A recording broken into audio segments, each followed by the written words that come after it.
Hello friends, स्वागत है आप सभी का हमारे YouTube channel AR math classes में। इस वीडियो में प्रश्नावली 5C के बचे हुए सवाल हम पढ़ेंगे। पिछली वीडियो में आपने किसी भी समांतर श्रेणी के n पदों के योगफल के लिए दो सूत्र पढ़ा। पहला सूत्र था SN = n/2 a + l। इस सूत्र का प्रयोग हम तब करते हैं जब किसी भी समांतर श्रेणी के n जितने पदों का योगफल ज्ञात करना हो उसकी संख्या दी हो, समांतर श्रेणी का प्रथम पद दिया हो और समांतर श्रेणी का अंतिम पद दिया हो। लेकिन दूसरा सूत्र है जब आपको समांतर श्रेणी का अंतिम पद न पता हो, तब के लिए सूत्र है n/2 2a + n - 1 × d।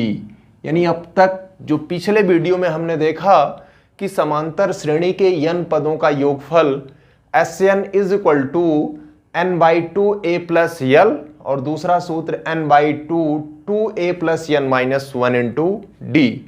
और जो पहला और दूसरा वीडियो था समांतर श्रेणी का, उसमें आपने देखा था कि समांतर श्रेणी के nवां पद Tn = a + n - 1 × d और समांतर श्रेणी का अंतिम पद L = a + n - 1 × d। तो प्रश्नावली 5C में इन चार सूत्रों का प्रयोग करके हम सारे सवालों को हल करेंगे। सवाल बेहद आसान है, बस आपका कॉन्सेप्ट क्लियर हो तो सवाल में कोई प्रॉब्लम आपको नहीं होनी है। इन चार में से एक या एक से अधिक सूत्र का हम प्रयोग करेंगे और सवाल को आसानी से हल कर लेंगे। जैसे दूसरे सवाल का ये दूसरा पार्ट है कि 636 योग प्राप्त करने के लिए समांतर श्रेणी 9 17 25 ... के कितने पद लेने चाहिए। तो अब तक जो हमने 5C के एग्जाम्पल्स या सवाल देखें उसमें आपने क्या देखा कि एक समांतर श्रेणी दी होती थी, उसका प्रथम पद, द्वितीय पद, तृतीय पद ऐसे दिया होता था और आपसे पूछा जाता था कि 15 पद या 20 पद, 30 पद, यानी कुछ दे देता था कि इतने पदों तक का योगफल आपको ज्ञात करना है। यानी n ज्ञात होता था, a पद और प्रथम पद, बाकी सर्वांतर निकाल लेते थे। जितने पदों का योगफल ज्ञात होना होता था तो आप सूत्र, इस वाले सूत्र में आप लगाकर हल कर लेते थे। लेकिन इस सवाल में कितने पदों का योगफल ज्ञात करना है ये आपको ज्ञात नहीं है, बल्कि पद की संख्या कितनी है जिनका योगफल 636 हो। यानी यहां आपको यस्यन नहीं ज्ञात करना है बल्कि यस्यन दिया हुआ है। यस्यन कितना दिया हुआ है? यस्यन = 636। ए बराबर समांतर श्रेणी का प्रथम पद कितना है? 9। अगर इस समांतर श्रेणी के सार्वांतर की बात करेंगे तो किसी भी समांतर श्रेणी का जब सार्वांतर आपको ज्ञात करना होता है तो कोई भी दो क्रमागत पद लेते हैं, बाद वाले में से पहला पद घटा लेते हैं। यानी 17 - 9 = 8। अभी आपको क्या ज्ञात करना है कि कितने पदों का योगफल 636 होगा। यानी अब तक आपको n ज्ञात होता था, आपको SN ज्ञात करना पड़ता था, लेकिन अब की इस सवाल में SN ज्ञात है, n आपको ज्ञात करना है। तो आप सूत्र लिखिए, SN = n/2 कोष्टक में 2a + n - 1 × d। देखिए SN के लिए दो सूत्र हैं। अब ये क्वेश्चन उठता है कि हमने पहला सूत्र क्यों नहीं लिखा। तो आप ध्यान दीजिए कि इस जो हमें ज्ञात है उसमें कहीं यल दिखाई दे रहा है, यल नहीं दिखाई दे रहा है, तो हम पहले सूत्र का प्रयोग नहीं कर सकते हैं।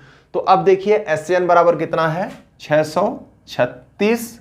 n आपको ज्ञात करना है तो n/2 2a, a का मान कितना है? 9, ये प्लस n - 1 × d, d का मतलब मान कितना है? 8।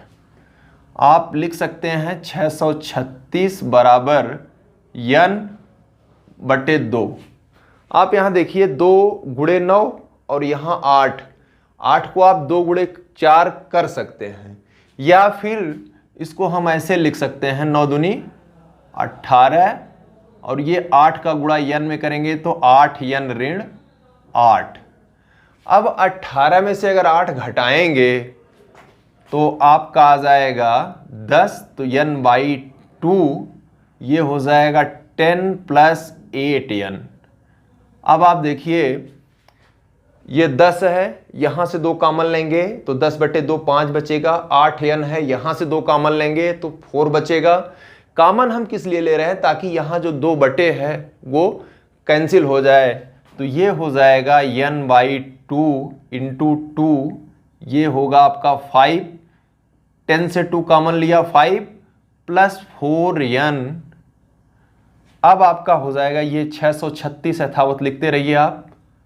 अब आप देखिए 2 2 से कैंसिल, 636 बराबर n का गुणा करिए तो ये हो जाएगा 5n + n का गुणा 4n में करेंगे तो कितना हो जाएगा 4n²।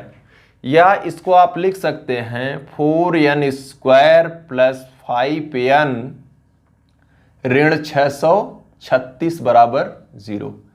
अब आपको ये एक द्विघात समीकरण प्राप्त हो गया। आप द्विघात समीकरण को हल करिए और हल करके n का जो मान आएगा वही आपका आंसर होगा। तो आपको कैसे हल करना है कि 5n को ऐसे 2 भागों में तोड़िए कि जोड़ने पर तो 5 आए लेकिन गुणा करने पर 636 × 4। जब 636 × 4 करेंगे तो 4 × 6 = 24, 4 × 3 = 12, 2 = 14, 4 × 6 = 24, 1 = 25। यानी गुणा करने पर 2544 आ जाए और जोड़ देने पर 5 आ जाए। तो ऐसी 2 संख्याएं लीजिए कि जिसका डिफरेंस जो है 5 हो, क्योंकि ऋण लाना है। यहां देखिए प्लस है और यहां माइनस है, तो गुणा करने पर ऋण लाना है आपको 2544 और जोड़ने पर +5 लाना है। यानी 2 ऐसी संख्याएं लीजिए जिसका गुणनफल इतना और उसका अंतर कितना हो 5n। अब अंतर 5 क्यों कहा जा रहा है, क्योंकि यहां का गुणनफल कितना है माइनस है। अब देखिए यहां आप ऐसी 2 संख्याएं लीजिए। देखिए लास्ट वाली संख्या 4 है, तो 2 ऐसी संख्याएं लीजिए। देखिए 2544 लाना है, तो इसका मतलब अगर 40 से ऊपर संख्याएं होंगी, क्योंकि 4 × 40 × 40 1600 आएगा और 50 × 50 2500 आएगा। यानी एक संख्या 50 के ऊपर ले लीजिए, एक संख्या 50 के नीचे लीजिए, लेकिन ऐसी 2 संख्याएं लीजिए जिनका अंतर कितना हो 5। तो अगर हम 53 और 48 ले लें तो 53 में से 48 घटाएंगे तो 5 आ जाएगा। एक तो क्लियर हो गया।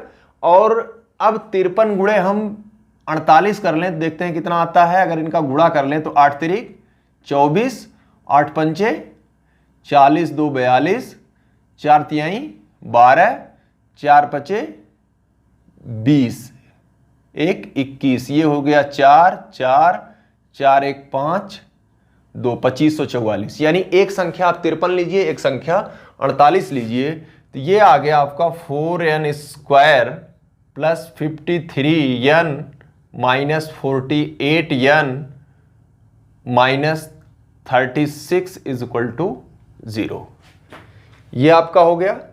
यहां से 2 एक साथ और इन दोनों को एक साथ। यहां देखिए n कॉमन ले लीजिए, तो क्या बचा 4n + 53। और यहां क्या कॉमन ले सकते हैं, देखिए 48 है, आपको 4n लाना है तो -12 कॉमन लीजिए। कितना कॉमन लेंगे -12n कॉमन लीजिए, तो ये फिर आ जाएगा 4n प्लस, ये देखिए 12 से भाग देंगे तो 12 × 4 = 48, 12 × 5 = 60, ये 5 आ जाएगा, फिर 3 × 3 = 36, ये बराबर 0। अब देखिए 4n + 53 दोनों में कॉमन है, यानी 4n + 53 कॉमन लेंगे तो n - 12 = 0। अब देखिए जब 4n + 53 = 0 करेंगे तो यहां से n का मान ऋणात्मक आ जाएगा। n का मान क्या आ जाएगा ऋणात्मक, और n चूंकि एक पूर्ण संख्या है अतः यह मान संभव नहीं है। और जब n - 12 = 0 करेंगे तो n = 12। तो इस प्रकार यही आपका आंसर हो गया। बहुत ही सिंपल सवाल है। चौथा सवाल देखिए, निम्न समांतर श्रेणी में हैं ये दिया गया है, तो चौथे के कुछ पार्ट आपको हम बता रहे हैं, सारे लगभग एक जैसे हैं। यहाँ आपको सारे सवाल आपको हम बता दें ये पॉसिबल नहीं होगा, आपको प्रैक्टिस करनी पड़ेगी।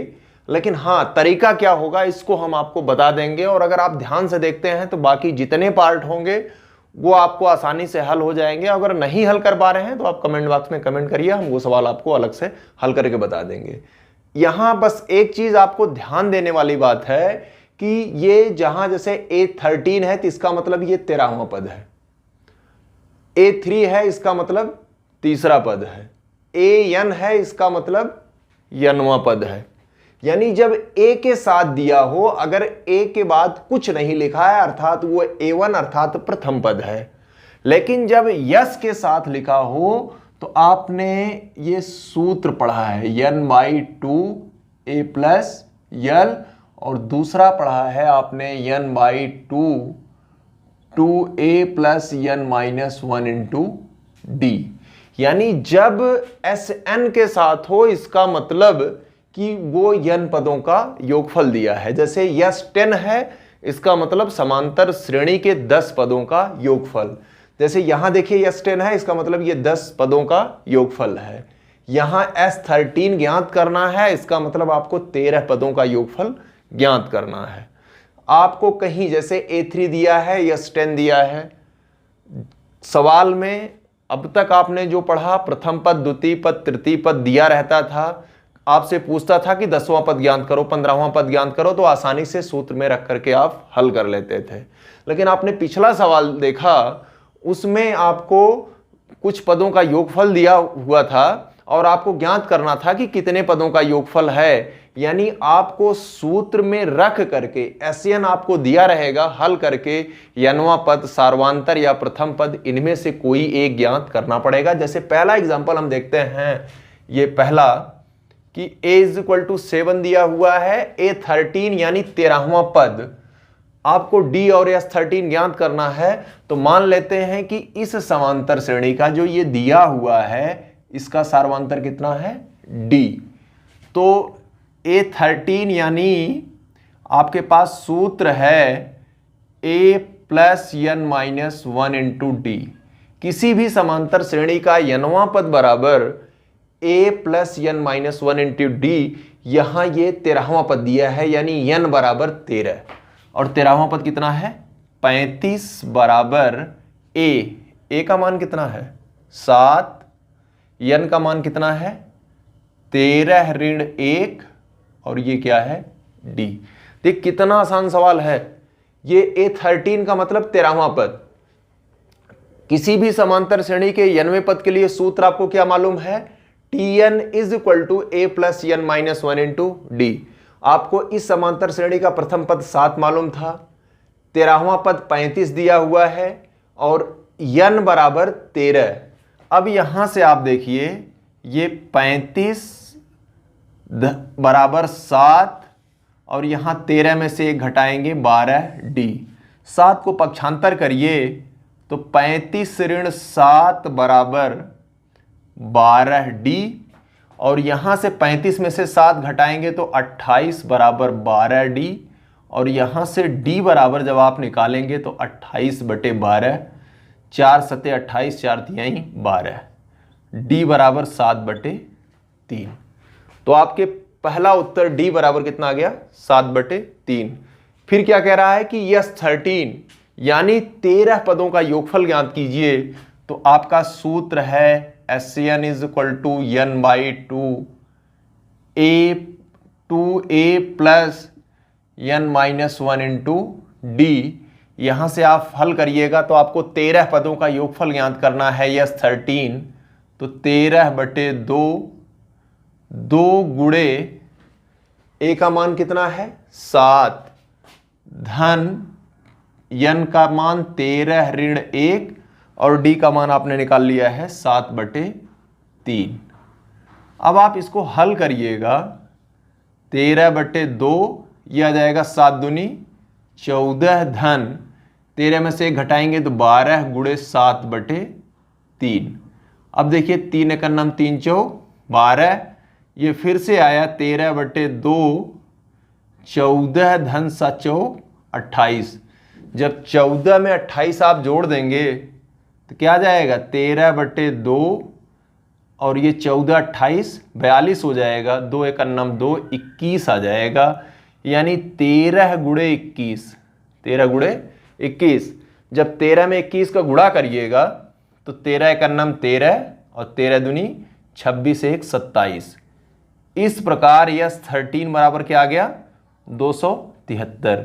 यानी पहले सवाल में आपसे डी पूछा था और आपसे क्या पूछा था, यस 13 पूछा था। दोनों का आंसर बेहद आसानी से निकल गया, इसमें कुछ भी नहीं है। बस आपने सबसे पहले A13 दिया हुआ था तो सूत्र रखिए, सूत्र में जो जो दिया हो, देखिए 13वां पद दिया है और 13वां पद का मतलब n बराबर 13, यहां से हल किया, d का मान आ गया और फिर जब d का मान आ गया तो S13 यानी n बराबर आपका 13 दिया हुआ है, हल करके आपने S13 का मान निकाल लिया। इस प्रकार ये पहले का आंसर हो गया। दूसरा सवाल देखिए, A3 इज इक्वल टू 15 तथा S10 इज इक्वल टू 125 दिया है, D और A10 ज्ञात करो। यानी किस समांतर श्रेणी का सर्वांतर ज्ञात करना है, A10 का मतलब 10वां पद ज्ञात करना है।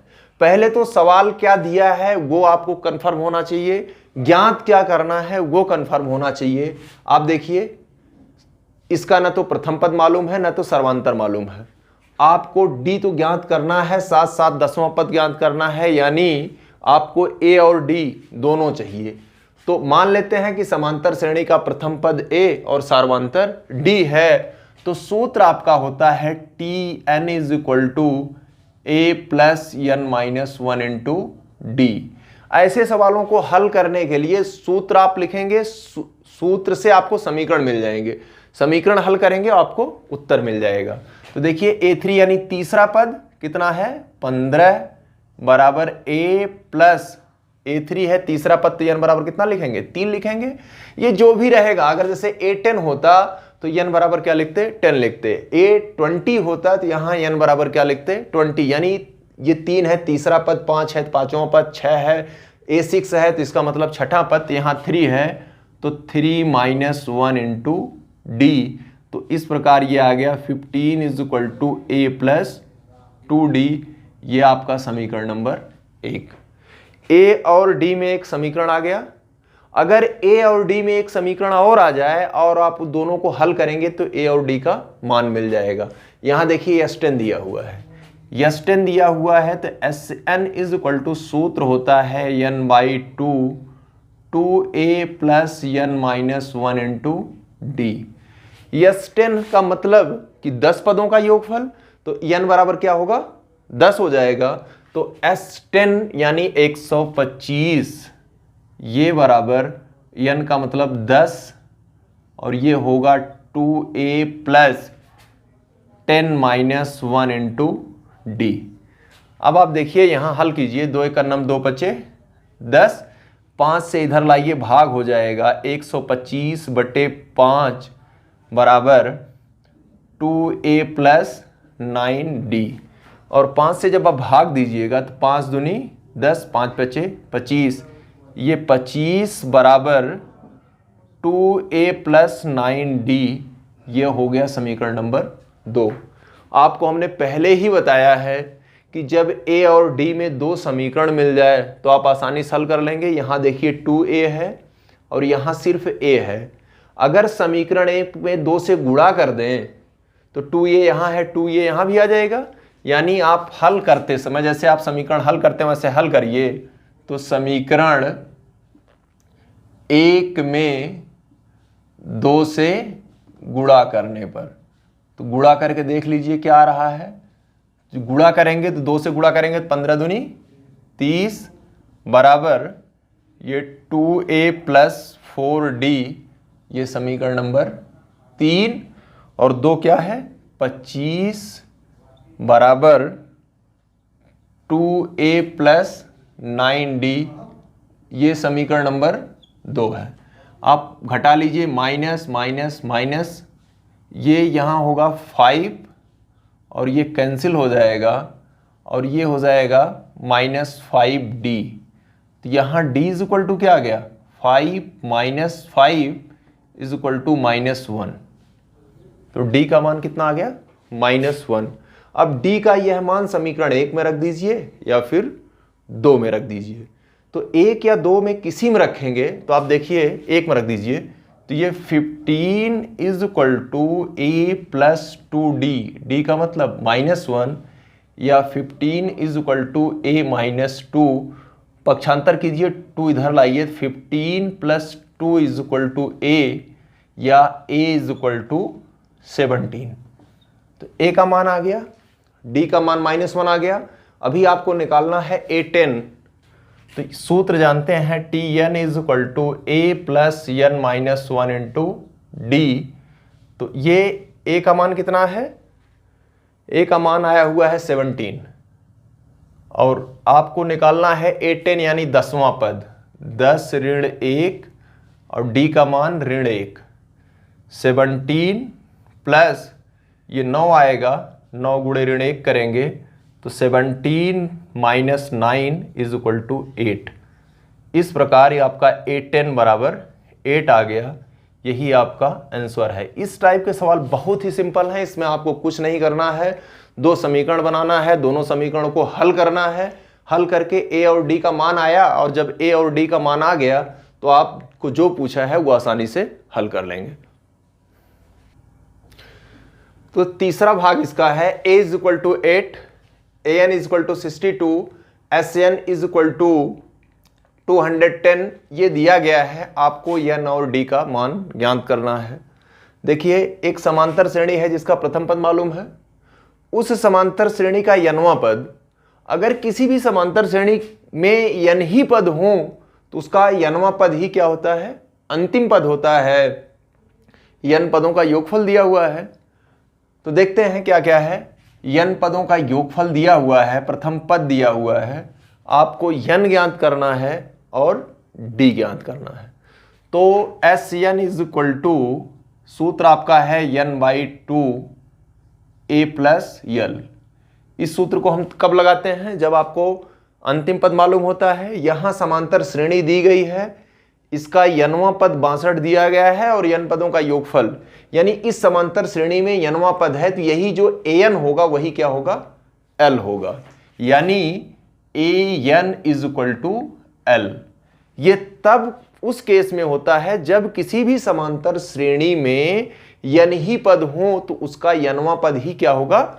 अंतिम पद होगा। तो यहां से Sn इज इक्वल टू कितना दिया है? 210 इज इक्वल टू n/2। यहां देखिए समांतर श्रेणी का प्रथम पद 8 और nवां पद ही अंतिम पद है, ये क्या है? 62। ये हो गया 210 is equal to n/2।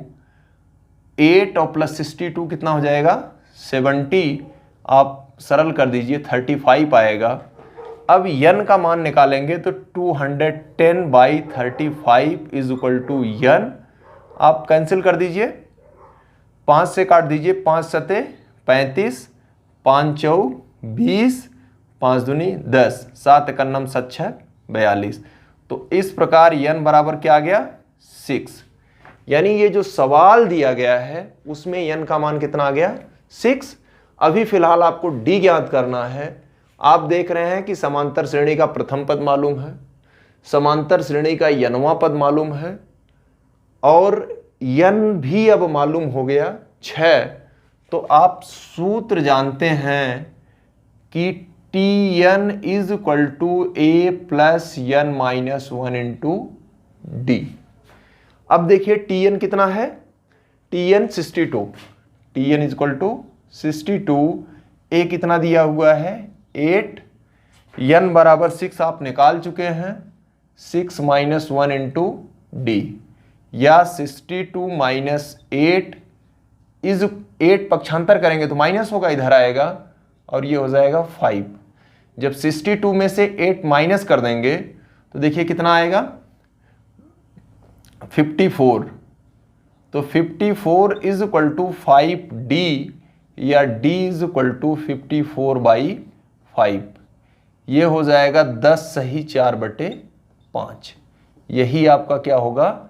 Answer होगा। देखिए कितना सिंपल सवाल आपके लिए है कि आपको Tn मालूम था 62 है, प्रथम पद 8 है और इसका आपने ये n वां पद यानी छठा पद कितना निकाला 62।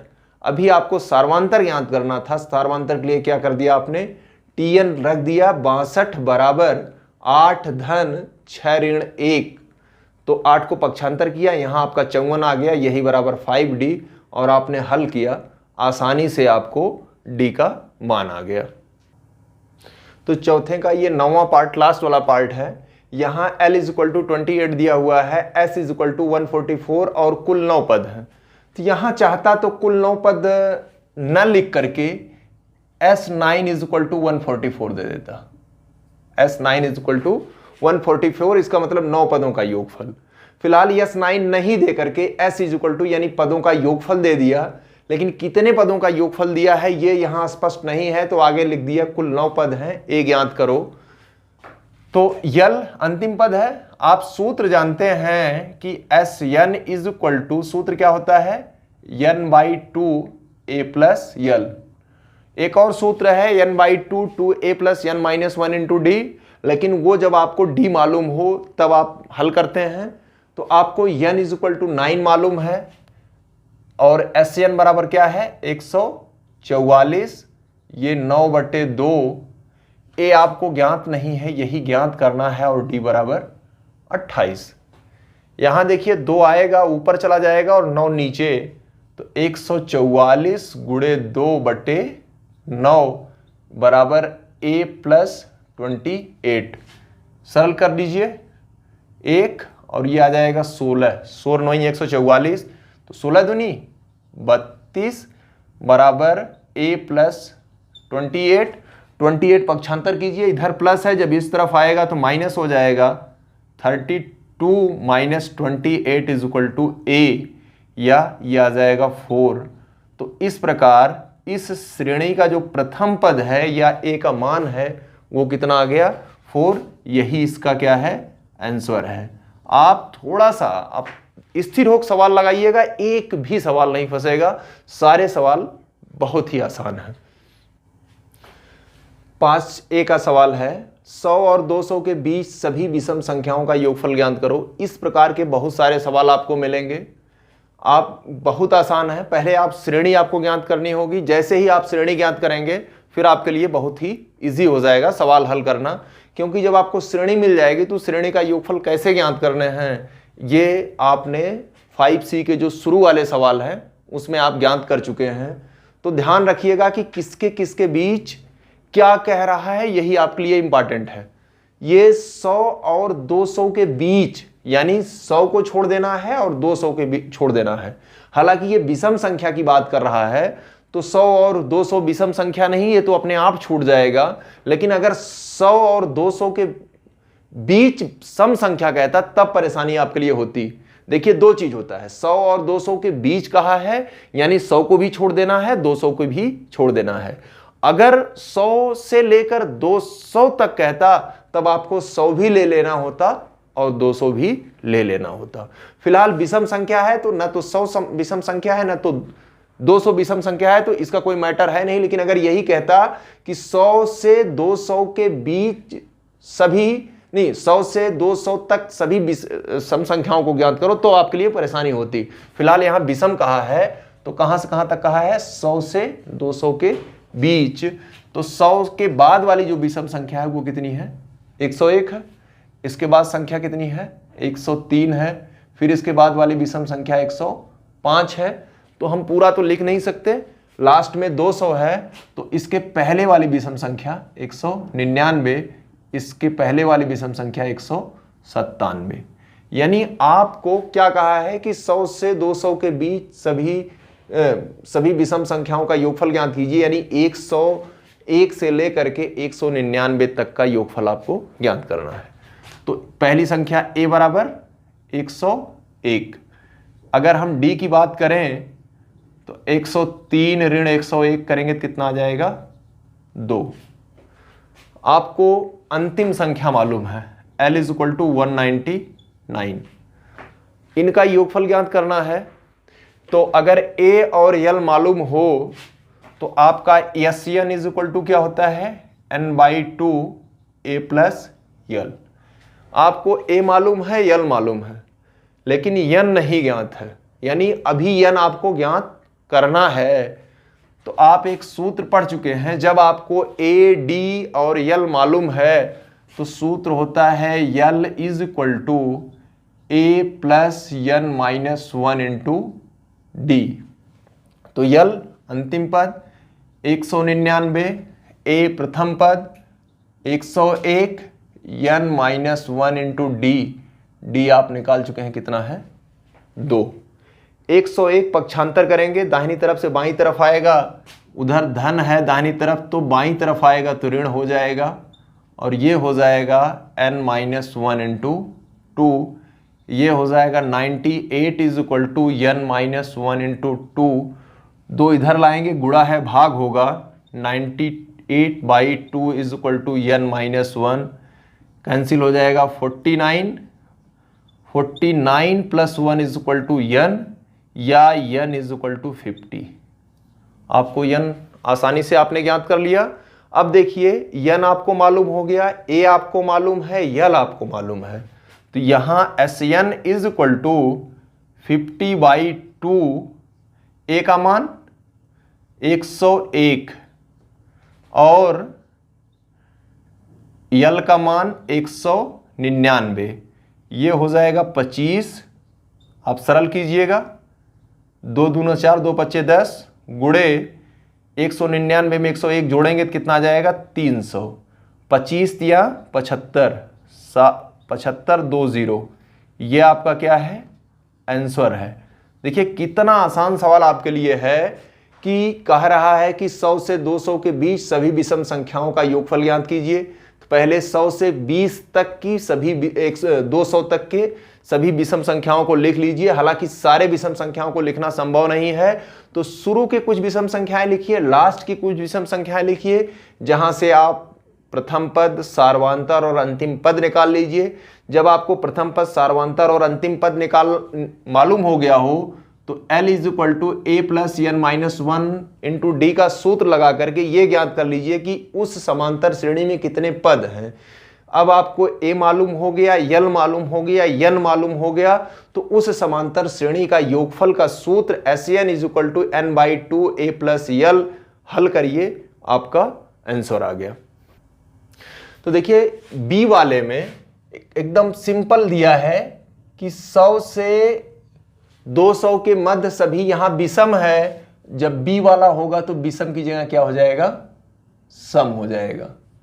बस कुछ नहीं करना है। यहां जो आपने 101 लिखा है, अगर 100 से 200 तक करता, 100 से लेकर के 200 तक करता, तो आप 100 लिखते, यहां 100 लिखते, 102 लिखते, 104 लिखते, 200, इसके पहले 198। ये तब करते जब ये कहता कि 100 से 200 तक सभी विषम संख्याओं का योगफल ज्ञात करो। तो ये लेकिन क्या कहा है, 100 से 200 के बीच। तो 100 से 200 के बीच कहा है, 100 मिटा देंगे और 200 मिटा देंगे। देखिए अब आपको ये समांतर श्रेणी एक मिल गई। यहां आप अब की बार क्या करेंगे, a बराबर क्या हो जाएगा 102, a बराबर क्या हो गया 102, d बराबर वही आना है, 104 में से 102 घटाएंगे तो 2 आ जाएगा, और यल बराबर क्या आ जाएगा 98। a का मान मालूम हो गया, d का मान मालूम हो गया, l का मान मालूम हो गया। आप इसमें रखिएगा तो आपको n का मान मालूम हो जाएगा। फिर इसी प्रकार आप इसको आसानी से हल कर लीजिएगा। 5b में कुछ नहीं है, बस 100 से 200 के बीच सभी सम संख्या कहा है। विषम संख्या कहा था तो आपने 101 से शुरू किया था। 100 के बाद विषम संख्या आने वाली कौन सी है, 100 के जस्ट बाद 102 विषम सम संख्या 102 आएगी, और 200 के पहले की जो सम संख्या होगी 198, यानी 102, 104, ये 198, इसके पहले आप चाहें तो 196 लिख दीजिए। बाकी सेम प्रोसेस वही है, a बराबर 102, d बराबर 104 ऋण 102 2, l बराबर अंतिम पद 198 यहां रखिएगा। अब बस यही a की जगह 102, d की जगह तो 2 रहेगा, और ये आप यल की जगह 198 रखेंगे, हल करेंगे तो यन संभवतः 49 आएगा। आप हल कर लीजिएगा, आसानी से आ जाएगा।